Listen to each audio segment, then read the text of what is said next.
69 BPSC का exam देने वाले सभी छात्र मेरे बातों को ध्यान से समझेंगे, और वैसे छात्र जिनका 68 बीपीएससी पीटी खराब गया है वो भी ध्यान से समझेंगे। बीपीएससी बदल गया है, और अगर आप समय रहते खुद को नहीं बदलें तो सितंबर में जब एग्ज़ाम देने आप पीटी का जाइएगा तो उस समय भी आप एग्ज़ाम सेंटर से रोते हुए बाहर निकलिए, क्योंकि भैया आप समझ गए हैं कि आपका जब आप एग्ज़ाम देते हैं तो जान जाते हैं कि आपका क्या परफॉर्मेंस रहा है, आपका कितना नंबर आएगा। ठीक है, ये बताने वाला चीज़ नहीं है। मेरे बातों को तो ध्यान सुनिएगा। बीपीएससी जो है अब यूपीएससी की तरफ बढ़ रहा है। मतलब अब जो प्रश्न आपके सामने नजर आएंगे वो कॉमन सेंस पर आधारित होंगे। मतलब एक कहावत आपने सुना होगा, common sense is very uncommon. Common sense जिसमें होता है ना, वो बड़ी से बड़ी समस्याओं को भी आराम से सॉल्व कर देता है। यूपीएससी का जो बीपीएससी का जो प्रश्न है वो भी कुछ इसी प्रकार का इस बार नजर आए हैं, और अधिकतर प्रश्न ऐसे थे जिसका ऑप्शनल को देख के भी आप चयन कर सकते थे इसका सही क्या आंसर होगा। मेरे बातों को ध्यान सुनिएगा फ्रेंड्स। यहाँ पे आप देखिएगा मेरे पास ये इतने सारे पुस्तक हैं जो इतिहास के हैं, आपको सामने नज़र आ रहा होगा। ठीक है, भारत गांधी के बाद एक्स्ट्रा बहुत सारा पुस्तक है। फ्रेंड्स, इतना पुस्तक का मैं चयन क्यों किया हूँ? इतने सारे पुस्तक का मैं चयन इसलिए किया हूँ क्योंकि मेरा यूपीएससी में मेरा ऑप्शन पेपर जो है वो इतिहास है। ठीक है, आपको चयन नहीं करना है, बीपीएससी में ऑप्शन पेपर नहीं है, अब ऐसे को ला दिया गया है। ठीक है फ्रेंड्स, एक मेरा बात ध्यान सुनेंगे। इस चैनल पर जो बताया जाता है वो जेन्युइन बात होता है, इसलिए ध्यान सुनेंगे। अगर आप एक जेन्युइन एस्पिरेंट है तो सुनेंगे, और नहीं है तो आप यहाँ से जा सकते। तो आपको क्या करना चाहिए, कौन सा पुस्तक से पढ़ना चाहिए, मैं पहले उस पर बात कर रहा हूँ, लेकिन थोड़ा सा ध्यान से सुनिएगा। ठीक है, सबसे पहले हम बात करते हैं हिस्ट्री का।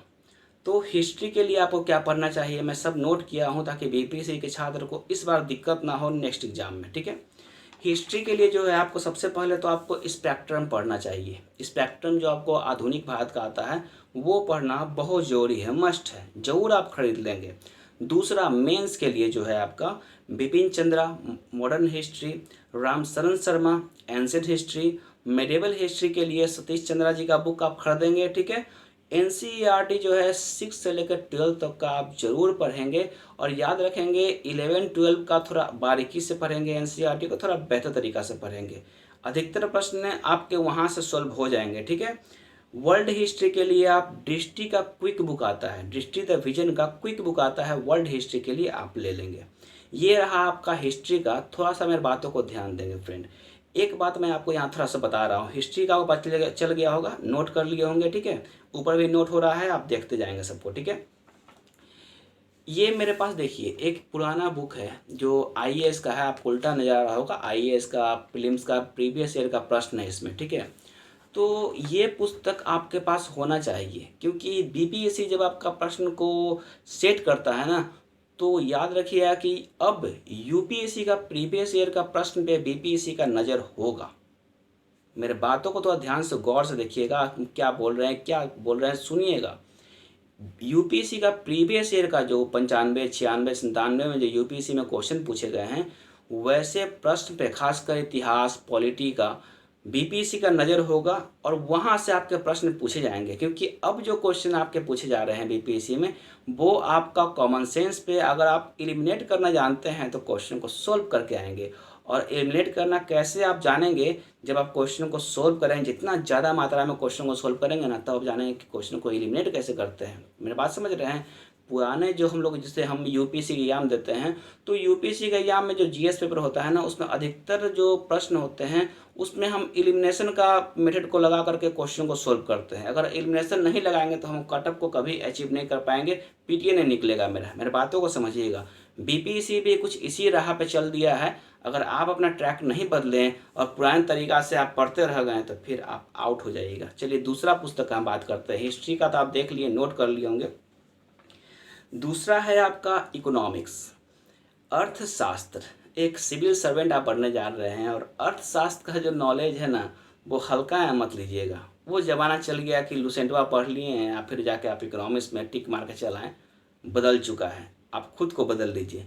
इकोनॉमिक्स के लिए आपको क्या करना है, सबसे पहले तो इकोनॉमिक्स के लिए आपको 11 और 12 का एनसीईआरटी को जगह पढ़ना है। 11 और 12 का एनसीईआरटी को बारीकी से जाकर पढ़ना है, तब आपको समझ में आएगा कि इकोनॉमिक्स क्या है। इकोनॉमिक्स एक मैथ की तरह है, अगर आप समझेंगे नहीं तो आप कभी नहीं समझ पाएंगे क्या है इकोनॉमिक्स क्या होता है। आप कुछ भी पढ़ेंगे, गरीबी पढ़ेंगे, चाहे मुद्रा बैंक पर पढ़ेंगे, आपको कुछ समझ में नहीं आएगा। क्या होता है SLR, क्या होता है मुद्रा रेपो दर, क्या होता है बैंक दर, कुछ समझ में नहीं आएगा। 0/सन्नाटा। एग्जाम में जब कॉमन सेंस बताए तो क्वेश्चन पूछेगा, आउट हो जाइएगा। तो यह है कि जा हम पढ़वे नहीं किए थे, पढ़ लिख तैयार न कर ले एग्जाम में, गलती आपका है, तैयार हो जाइए। तो यहाँ पे इकोनॉमिक्स के लिए आपको क्या करना है, 11-12 NCERT का बुक जाकर पढ़ना है, बहुत ज़रूरी है। और दूसरा जो पुस्तक है, या तो आप रमेश सिंह का लीजिएगा और नहीं तो दृष्टि का क्विक बुक लीजिएगा। मेरे बात को समझिएगा, या तो आप रमेश सिंह का जो पुस्तक आता है अर्थशास्त्र का वो लीजिएगा, और नहीं तो आप दृष्टि का लीजिएगा। मेरा बात समझ रहे हैं, दृष्टि का ले लीजिए, वो भी बेहतर है। दृष्टि द विजन का पुस्तक जो आता है, और दूसरा 11-12 का आपको NCERT आपका पुस्तक टेबल पे होना चाहिए। ठीक है, ये हो गया इकोनॉमिक्स का। तीसरा है आपका इम्पॉर्टेंट पॉलिटी। पॉलिटी के लिए आप क्या करेंगे, M लक्ष्मीकांत जी का पुस्तक है, ठीक है, वो आप खरीद लेंगे और बेहतर तरीका से जितना बार है उतना पढ़िए, मज़ा आता है NCERT सॉरी लक्ष्मीकांत का पुस्तक पढ़ने में। और एक पुस्तक मेरे पास जो था यहाँ पे नहीं है, दूसरे रूम में है, सुभाष कश्यप जी का पुस्तक मिलता है, ठीक है, तो और कॉन्स्टिट्यूशन है, तो वो पढ़ने का आपको आवश्यकता नहीं है। इससे पहले मैं बताया था कि वो भी आप खरीद लेंगे, लेकिन वो पढ़ने का आवश्यकता नहीं है, M लक्ष्मीकांत काफ़ी है, पढ़ लीजिए, ठीक है, एकमात्र ब्रह्मास्त्र है पॉलिटी के लिए। चौथा जो है आपका वो है जियोग्राफी, भूगोल। भूगोल के लिए क्या करना है आपको, पहला तो है आपको लेकर 6 से लेकर 12 तक का भूगोल को अच्छा से पढ़ना है। 6 क्लास का भूगोल तो 1-2 दिन में ख़त्म हो जाएगा आपका, लेकिन हाँ वहाँ पे आपको बहुत अच्छा से हर चीज़ को समझाया जाता है। 6, 7, 8, 9 एक एक पढ़िए। और आपको लगता है क्या कि मेरे पास उतना पैसा कहाँ से आएगा कि हम सारा NCERT खरीद लेंगे, तो मोबाइल पे ऐप है आपके पास, तो मतलब एंड्रॉयड सेट होगा ही, तो उस पर ऐप है, डाउनलोड कर लीजिए, वहाँ से NCERT डेली सुबह उठिए, पेपर पढ़िए, उसके बाद NCERT के 2 चैप्टर पढ़ लीजिए, काम खत्म, फिर अपना पढ़ाई में लग जाइए। ठीक है, स्टैंडर्ड बुक से पढ़ना चालू कर दीजिए। तो इसके लिए आपको क्या करना है, ज्योग्राफी के लिए या तो आप दृष्टि द विजन का पुस्तक ले लीजिए, जिसमें आपका वर्ल्ड ज्योग्राफी इंक्लूड होगा। दृष्टि का लीजिएगा, दृष्टि द विजन का, तो वर्ल्ड ज्योग्राफी इंक्लूड होगा, तो एक बुक से आपका काम चल जाएगा। हम आपको दिखा देते हैं कैसा पुस्तक होता है। ये पुस्तक देख रहे हैं ना, ये उल्टा है, ठीक है, दृष्टि का है, आप देख रहे होंगे फिगर। तो दृष्टि का ये पुस्तक आप ले सकते हैं और इससे आप पढ़ सकते हैं। तो दृष्टि ले लीजिए, नहीं तो माहिद हुसैन का पुस्तक आता है, आप जानते होंगे, उसे आप पढ़ सकते हैं, लेकिन NCERT इग्नोर नहीं करना है ज्योग्राफी में, ठीक है। उसके बाद हम बात करते हैं आपका साइंस। साइंस का क्या इम्पोर्टेंट है अब आपको मैं बताता हूँ। BPSC में प्रीलिम्स में तो आपका साइंस पूछे जाएंगे, और प्रीलिम्स में अगर पास करना है आपको साइंस को, तो घटना चक्र को जरूर पढ़ेंगे। उसके बाद आप NCERT को जरूर पढ़ेंगे। NCERT लेकर 6 से लेकर 10 तक का, इसमें 12 आपको नहीं प्रवेश करना है, इसमें सिर्फ 10 तक का पढ़ना है, ठीक है। और इसमें लूसेंट का जो आता है ना साइंस का, वो आप पढ़ लेंगे, ठीक है। लूसेंट ज़्यादा समय नहीं लगेगा आपका, घटना चक्र बार रिपीट करेंगे और NCERT बार रिपीट करेंगे, एक भी प्रश्न आप छोड़ के नहीं आएंगे, मेरे बातों को समझिएगा। आगे हम बढ़ते हैं, तो आपका जो छठा है वो है इन्वायरमेंट। आपको कोई नहीं बताएगा कि इन्वायरमेंट का पढ़ना चाहिए BPSC में, लेकिन हम आपको बता रहे हैं 69 BPSC में, जहाँ तक मेरा हमको ऐसा लग रहा है ना कि ऑप्शन E हटेगा। ऑप्शन E हटेगा तो क्वेश्चन जो है थोड़ा और जटिल आपको नज़र आएगा, थोड़ा और कॉम्प्लेक्स नज़र आएगा क्वेश्चन, ठीक है। तो इन्वायरमेंट का महत्व को आप पेपर रिली पढ़ते हैं, नहीं पढ़ते, हम आगे बता रहे हैं आपको। इन्वायरमेंट को महत्व को समझते हुए, क्योंकि पर्यावरण का मुद्दा जो है ना अब एक बहुत ही गंभीर मुद्दा बनते जा रहा है, और अधिकतर पेपर में पढ़ेगा तो पर्यावरण से जुड़े हुए तथ्य आपको डेली नजर आएंगे। UPSC में जानते हैं कि बिना पर्यावरण पढ़ ले तो आप प्रीलिम से पास नहीं कीजिएगा, तो BPSC में भी अब कुछ ऐसा ही होने वाला है। तो इन्वायरमेंट के लिए क्यों नहीं, हमारा इन्वायरमेंट है तो क्यों नहीं आप इन्वायरमेंट का एक पुस्तक लेकर पढ़ लें। दृष्टि द विजन का पुस्तक आता है इन्वायरमेंट का, आपको हम दिखा देते हैं कैसा होता है। ऐसा पुस्तक होता है, ठीक है, ये पुस्तक दृष्टि का है, तो ये पुस्तक आप इन्वायरमेंट का ले सकते हैं और इससे पढ़ेंगे, ठीक है।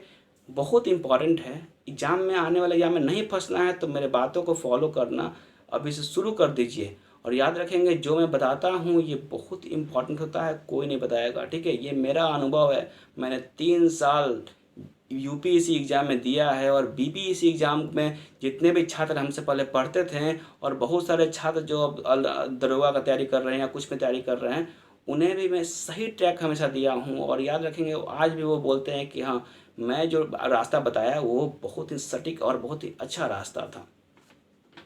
इसके बाद हम बात करते हैं करेंट अफेयर।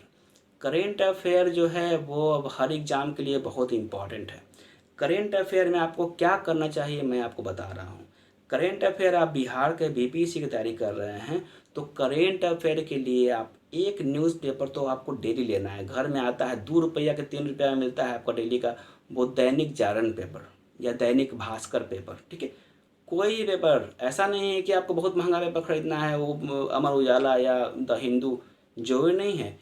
एक पेपर पढ़ना है, हैबिट डालेंगे आप, दैनिक जागरण पढ़ें, सुबह सुबह चाय पीते हुए पेपर को आधा घंटा पढ़ लेना है। मेरे बातों को समझ, जैसे अब कल का पेपर आप पढ़े होंगे, उसमें कुछ नीतीश कुमार जी मुख्यमंत्री जी बोले कि जो देश का में जातिवाद का बात करता है वो बिल्कुल गलत है, या कुछ कि जो बीजेपी जो है वो अपना सांसदों पे ये चीज़ के लिए मना किया है कि वो जातिवाद या धर्म का मुद्दा ना उठाया ना बोले। तो उससे आप क्या सीखते हैं? अभिव्यक्ति की स्वतंत्रता किस में है? आर्टिकल 19 में है। तो ऐसे आप जाकर के बहुत सारे मुद्दा को देखेंगे तो पेपर में बहुत सारे मुद्दा होते हैं जिस पे आपको थोड़ा सा जाकर विश्लेषण करना है, थोड़ा सोचना है, ठीक है। इस बात को ध्यान रखेंगे, सुप्रीम कोर्ट क्या बोला, क्या निर्णय लिया, पेपर से पढ़ेंगे आपका बहुत सारा काम निकलेगा।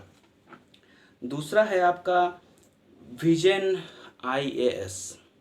विजन आईएएस का आप करंट अफेयर को फॉलो करेंगे। और तीसरा है पीडी को। तो यहाँ पे न्यूज़पेपर पढ़ना है। विजन आईएएस अगर नहीं खरीद सकते हैं, प्रिंट आउट नहीं करा सकते हैं, तो ऑनलाइन जाकर पढ़ लीजिए ना, मोबाइलवा है ना, खोल कर पढ़ लीजिएगा। आप पीडी का एगो पत्रिका मासिक आप लीजिए डेली, मतलब हर महीना में लीजिए और उसको पढ़िए। 3 चीज़ को फॉलो करना है डेली। अगर पढ़ रहे हैं 7-8 घंटा तो पढ़ना ही पड़ेगा, अगर पढ़ रहे हैं तो आप एग्ज़ाम को निकाल लेंगे, ठीक है। आगे बताते हैं आपको बिहार। बिहार के लिए आपको या तो इम्तियाज़ अहमद का लीजिए, नहीं तो दृष्टि द विजन का पुस्तक लीजिए। दोनों में कोई एक पुस्तक लीजिए और उसको जितना बार हो सकता है पढ़िए। मेरे बातों को सुन, जितना बार हो सकता है पढ़िए। कुछ लोगों को लगा कि अरे यार मेंस के लिए तो बहुत मोटा मोटा पुस्तक लेना पड़ेगा, कोई वही बता रहा है वो बता रहा है मेंस। अरे भाई मेंस मेंस के लिए हम है ना, हम बता रहे हैं कि आप कैसे लिखना है, आपको कैसे आपको आंसर लिखना है। आंसर आप पुस्तक से कभी नहीं ले सकते हैं, पुस्तक बस साधन है आपको पढ़ने का। लेकिन लिखने का जो टेक्निक होता है ना, वो खुद में डेवलप करना होता है, यहाँ घुसाना होता है लिखने का टेक्निक को। और लिखने का टेक्निक पता है, एरोप्लेन उड़ाने के जैसा है। मेरे बातों को समझिएगा, इतना आसान नहीं होता है। लिखने का जो टेक्निक है ना, वो आप जब डेली लिखते हैं लिखते हैं लिखते हैं, दिमाग का जब ये पानी सूखता है ना, तब ये टेक्निक आपके पास आता है। जिस दिन ये आपके पास टेक्निक सीख गए, ये कला सीख गए ना लिखने का, उस दिन आप महारथी हो जाइएगा। लेकिन वो कला भी आपको बताते हैं कैसे लिखना है, ठीक है। उसके बाद हम बताते हैं मैथ। मैथ जो है वो 10 नंबर का पूछे जाते हैं। और मैथ के लिए आपको फॉलो करना है आर्यस अग्रवाल। आप बोलेंगे कि 140 में हम 100 ले आए, हमें 10 नंबर ना चाहिए हमारा मैथ के। जो ऐसा आदमी बोलता है ना, हम सबसे पहले बोलेंगे कि भैया सिविल सेवा का तो आप एस्पिरेंट नहीं है।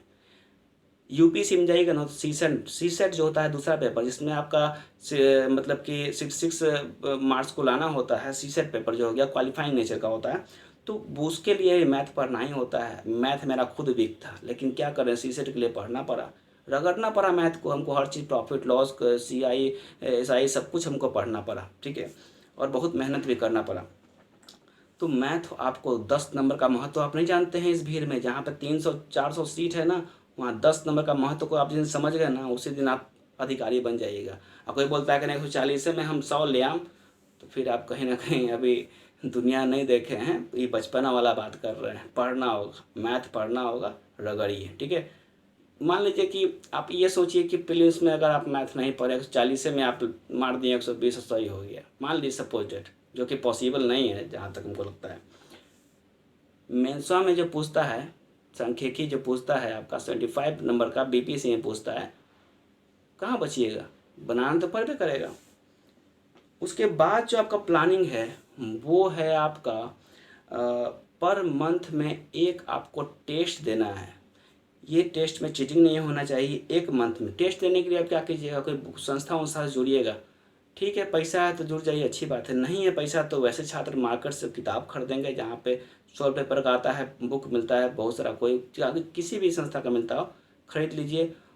ईमानदारी पूर्वक आप वहाँ क्वेश्चन सॉल्व कीजिए। आप खुद को आकलन कीजिए कि आपका कौन सा सब्जेक्ट कमज़ोर है, पर महीना में ही काम करना है। और उसकी ये तो आपका हो गया, ये पूरा प्रीलिम्स का आपका हो गया। कुछ आपको और हम दिखाने वाले हैं, ध्यान से देखिएगा।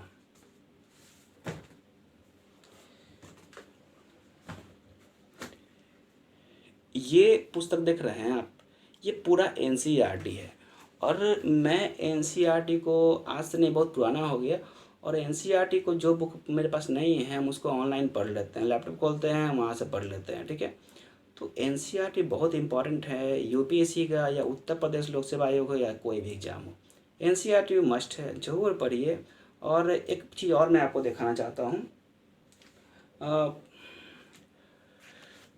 ये पुस्तक देखिए, इसमें जो है ना मनोहर पांडे जी का पुस्तक है। ये सिविल सेवा के छात्र के लिए मतलब कि होता है, और इसमें जो क्वेश्चन होते हैं वो एक लेवल के होते हैं।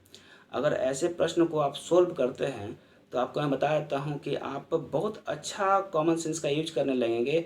और एक बात और मैं आपको बताना चाहता हूँ कि क्या होता है एलिमिनेशन मेथड, जिससे क्वेश्चन को सोल्व किया जाता है। मेरे प्रीवियस क्वेश्चन को देखेंगे जो इससे पहले मैं बताया था, और इसके बाद जो मैं बताने वाला हूँ वो बहुत इम्पॉर्टेंट होगा, वेट कीजिएगा। और फिलहाल मैं आपके पास हर या 2-3 दिन में जो वीडियो अपलोड करूँगा ये आपके लिए बहुत ज़्यादा इम्पॉर्टेंट होगा, क्योंकि डेली अपलोड करना मेरे बस का बात नहीं है, क्योंकि मेरा भी यूपीएससी का एग्ज़ाम है। लेकिन जो मैं आपको बताऊँगा उसे ध्यान से सुनिएगा, थोड़ा सा कॉन्सेंट्रेट होकर सुनिएगा। उसके बाद आप देखिएगा कि क्या मज़ा होता है इस एग्ज़ाम को निकालने में, कैसे मेहनत होता है। याद रखेंगे, सबसे पहले निरंतर अभ्यास करना सीखिए, और निरंतर अभ्यास करना अगर आप सीख गए ना, फिर आपको हराने वाला कोई धरती पर नहीं मिलेगा। निरंतर अभ्यास करना बहुत इम्पॉर्टेंट है, और बहुत सारे छात्र इसी में फेल हो जाते हैं, और इसी में फेल नहीं होते हैं, वो सीधे एग्जाम से आउट हो जाते हैं। जय हिंद दोस्तों।